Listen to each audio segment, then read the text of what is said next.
no name of the microphones. She's going to just shoot herself. Huh? She's going to go back to the tutorial. Can you export again? Because I can't. There's like 100 tracks. I have no idea what they are. I'm not going to listen each track. It's going to take forever. Yeah? But also connecting the sound team in general, the production sound mixer that I mentioned already, with a sound supervisor, so they have communication. So the production sound mixer can pick up the phone and say, you know what? I don't think I managed to capture good dialogues in that location. Can you have a listen? Can you have a listen and tell me, do we need to reshoot that? There's going to be ADR. Maybe I can pick like ADR on set while we have a break for lunch or something. How would you know? So, and also with all other teams as well. All right, back to finally we entered the production, yeah? With all these things in our mind. So we put remember the little Edmund's little happy faces, you know? Why we put all this work and the faces are happy. So the shoot starts, and this is where the chaos usually. First week, oh, you're doing well, and then by the week 3, you're like, you have no idea what's happening. But the key, again, is the collaboration, yeah, between the sound team and other departments. You know, originally I'm from Serbia, and also small film industry sound department usually neglected. You know, I always like to give a kind of silly example. Everybody eats here, and sound team eats right next to the toilet. You know, it's that kind of, you know. And this has been traditional, not just in countries with the not kind of massive film history, but everywhere. You know, even in big countries, in UK or France or Spain or in States, the sound team somehow is less important. I mean, think 50%. How is that less important? There's a little bit of frustration in me. Huh? You can sense it. I just kind of fight for my colleagues. But the idea is there. It's often the quality of the work of the sound department depends least on the sound department themselves. And you know it. When a sound guy needs to go around, please, shh, quiet, we're gonna, you know, I don't want to do that. I want to have, like, they say, okay, sound rolling, everybody's silent, because I don't eat sound. I don't take it home and, you know, no. We are working on a project together, no? I want to make your film better, yeah? Now, obviously, there are people, this is a good point that Edmund made yesterday, there are people who are just jaded. They've been working 30 years, and they're like, I don't give a fuck, yeah? But not everybody is like that. There are people who care. I care. I also care because at the end I need to listen, you know, like, Nicola, what do you think? I was like, you know. So, key people are on set, obviously, you know, everybody else as well. Think about it. You know, it happens all the time. Can we have 1 minute just to can do a room tone, buzz track? Oh man, laugh, and then you don't get it. And then when you need to make M&E, you receive 700 notes for M&E. I mean, you work for Netflix. Come on, you know what I'm talking about. So, how to best capture the sound? That's the key. Every minute that you put more in thinking about sound at the beginning and during the process is going to pay off massively at the end. I guarantee this. On a technical level, on a creative level, on less emails level. Yeah? And when it comes to field, as I said, it was not just about capturing dialogue, it's about capturing all the other things as well. So I have the building blocks. Okay, we move on. We start the shoot. Yeah, lovely. Prepping the set. I said, oh, this is very creaky floor. Can we have some carpets? Production department, can you please, production design, can you kind of get some, or maybe I have carpets, put it in. Put, you know, some kind of diffusers, maybe a curtain here. Can we move the generator? Can we do this? Can we do that?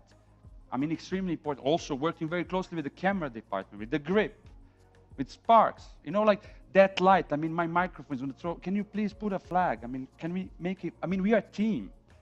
We are all trying to make the best possible content for Netflix. Yeah. So let's act like a team, huh? And I know that, as I said, I've been there. Things get out of control. You have 15 minutes of the sun. It's a golden hour. If we miss this, you know, and there's not going to be from sound. No. No, I'm going to record whatever I can. But rest of the day is not golden hour, huh? It's like 8 hours of shooting time, you know. So please, let's think about it. Wild tracks, room tones. I already talked about it, you know. But wild tracks are super important. Think about it. It's a very simple thing. We just rolled the camera. It was an amazing take. Director through the headphones, like, that's it, I'm done. You know? And you're like, oh, sorry, but there was a plane. Can we, by any chance, have another take? Yeah? Yes, please. Actor is warm. Just deliver the Oscar-winning performance. Just make him repeat or her the whole scene without the camera rolling, capture the sound, and you have it. You don't need to do ADR. You don't have to worry about anything. It costs nothing, 1 minute of everybody's time, and you solve the problem. It's beautiful, no? Buzz tracks, I talked about it, yeah? Dailies. We don't check sound, do we? We should, if we don't. Maybe we do, maybe we don't. But check, because let's say you have a problem. The mic is faulty, or something is wrong with the recording. If it's wrong today, and we check it in the evening, tomorrow I can fix it. And there's only one day that has problematic sound. If I don't check it, Andy talked about it, you come to edit and you understand the whole week or 2 weeks are recorded with the buzz. And you're like, how did this happen? How come nobody heard it? Simple thing. We should already check daily. Check it for sound. Listen to it. Moving on. My favorite. Empower production sound mixer during the shoot. We talked about it, yeah? And I like this because, you know, the record sound on your movie, the loudest person on set, yeah? If this is the case, it's wrong. The best work I've ever done in my life, in post, in production, was when I was allowed to do my work. When I didn't have to fight, when I didn't have to think, when I was allowed to do what I was hired to do. And I honestly believe it's a producer's job, and on set, it's a line producer, or even more, first assistant director, the most important person on set, who will allow me to do my job. So I don't have to worry about other things, but I can focus on capturing that performance, that brilliant performance, in the best possible way. Because that's what we're here to do, no? To make good content. All right, so funny, not funny. And all these things that I talked and even more, we have on a Partner Help Center. Last year we published this article where we kind of outlined many of these kind of good things that we can put into practice. Please read. Give it to your production sound mixer. Give it to everybody who needs to read, because at the end of the day, as I said, we're all on the same boat. Let's make that boat a pleasurable place for everyone. And then we move to editorial. This is just before the sound starts, or sometimes, as I say, Nico doesn't like picture editorial. I'm a sound person, sorry. So a lot of important things from sound perspective needs to happen in editorial as well. Obviously, editors deal with sound. They're editing sound as well. And that's always going to be the case. It's never going to change. But I'm talking about a little bit extra. So let me give you an example from the field. So because it was a close collaboration, I knew the editor. Obviously, I was close with the directors. I got involved during the edit stages. Okay? Meaning, they had a scene. They would send it to me. Can you have a listen? Please, maybe put some sound, see how this works. I was like, yeah, sure. I put some sounds. It gives me some ideas. I send it back. Aha, this is what you actually want to do.